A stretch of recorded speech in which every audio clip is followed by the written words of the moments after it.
know you can move. It's not something like you do it, you're like, is this it? I'm going to go anyway, or wait till the teacher says, yeah, now you got it. You know it. So if someone's pushing in, it's like they're not pushing. I want to move that way, alright, I want to move this way, I want to do that. It's just open. It's a state. It's not a mechanical, now it's not going to move. It's a state. Therefore, in a fight, it's on, and everything's on. You can move. So are you really trying to say that movement is emptiness? Yes. Yeah. So no energy. And then once you get to it, you can move.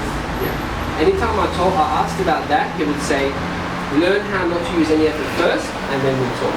I asked him a few times, and then he shut me up like that. And I understood that it comes together. Once you learn how to not use any effort, it's already there. But to try to work backwards and try to work on energy before your muscles are relaxed enough, you can go the wrong way, or he said to some point you can start to injure yourself. You're forcing, something, you can start to, does that make sense? Yes. So it's through subtraction that again, pose is coffee, unclock it. You want to that's a really important point you say it's on, because a lot of people go set up, but it's a state. It's a state, yeah. I mean, you're training to work with that, but you got to get to the point where it's just yeah. And this is a lot of people go through that. Yeah, and I did for many years. I'm sure you did as well. And it's a very good point. And the simpler you make it for yourself, the better. If we had to put it down in one sentence, that would be the best, rather than writing a book about I'm going to finish that or this. You just say Wing Chun is about Wing Chun is the essence of movement, and the way you let it all come out is finding out the path of least resistance, or the least effort, path of least effort in all your movement. That's Wing Chun. That's all it is. So search for that. Yes, we do have tools. Like go, an important one. Being upright in the beginning, later, like this, and being down here doesn't matter. Or push your hand down, you can still put flow in your spine and come up this way.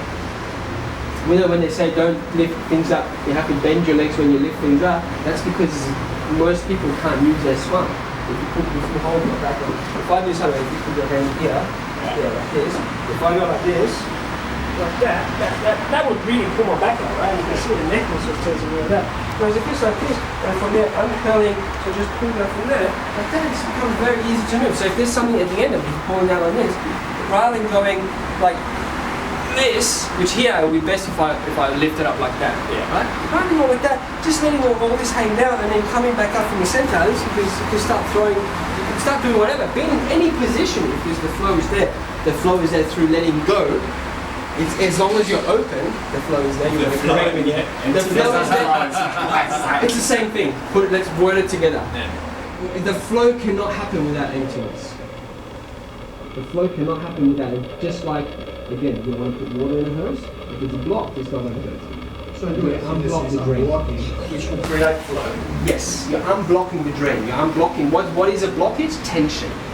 Here and physically here. Actually starts in there unless you've got injuries. Blockage is tension, mental and physical tension. So this is why Wing Chun is such a spiritual actually path. It's a very internal, very spiritual path.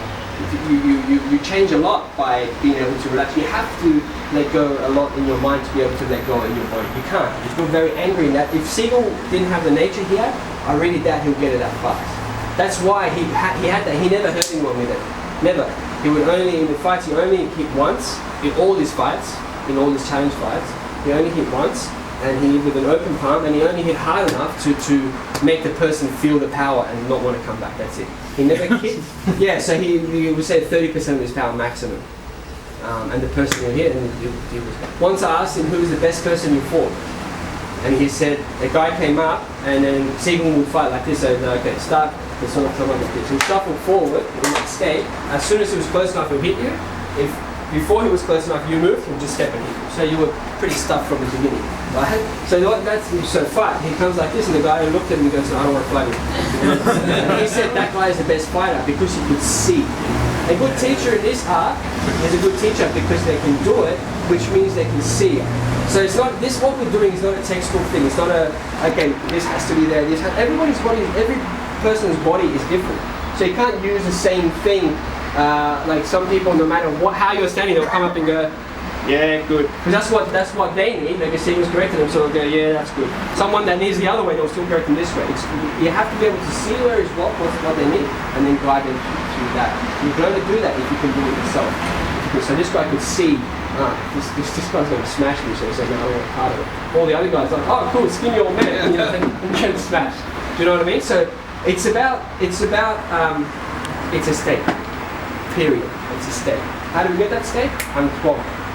Untense, get rid of tension, search for effortlessness. But we do have tools, you know, we've got ideas of rotation, uprightness, and which we'll work with. Too much talking. All right, let's go to any of yours.